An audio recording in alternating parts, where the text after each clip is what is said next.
আপোনালোকক মোৰ ফালৰ পৰা ঈদ মুবাৰক। আৰু এতিয়া মানুহজন ঈদৰ নামাজ পঢ়িব গৈছে আৰু যেতিয়া ঘৰ আহি পাইছে ময়ো পটাপট ৰেডি হৈ লৈছোঁ।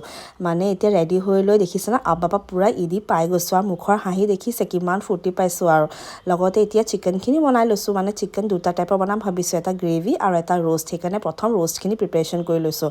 আৰু ব'লক আপোনালোকক মোৰ আউটফিটটো দেখাওঁ। এয়া এতিয়া কেনেকুৱা লাগিছে আপোনালোকে কমেণ্ট এটা কৰি জনাব দেই। আৰু মানুহজনক জানে ঠেলি হেঁচি আনিছোঁ, মানে অকণমান ভিডিঅ' তোলাবলৈ লাজ পায়। মই কৈছোঁ ব'লা অকণমান ভিডিঅ' কৰি থওঁ, মেমৰি হিচাপে থাকি যাব ন। আৰু সেয়া এতিয়া আলহী এজন এজনকৈ আহি আছে আৰু মানুহজনে এতিয়া নাস্তাখিনি উলিয়াই দিছে। এতিয়া মই চবৰ কাৰণে পানী যোনে খাই পানী দি লৈছোঁ। আৰু এতিয়া দেৱাৰে বনাই দিছে ৰুৱাবজা, চবৰ কাৰণে এতিয়া উলিয়াই মেলি এয়া নাস্তাও দি লৈছোঁ। আম্মাই যে বনাইছিলে গম লাডু আৰু ময়ো কেকটো বনাইছিলোঁ। খাবলৈ পিছে মানুহে ভাল পাইছে। আৰু আজি লং ভিডিঅ' এটা দিছোঁ দেই, চাবলৈ নাপাহৰিব। আৰু বেলেগ দিনা ঈদত কি কৰিলোঁ নেক্সট এটা ব্লগত দেখাইছোঁ। মানে ইমান বেছি দীঘল হৈ গৈছে ন, এটা ব্লগত দেখাবই নোৱাৰোঁ।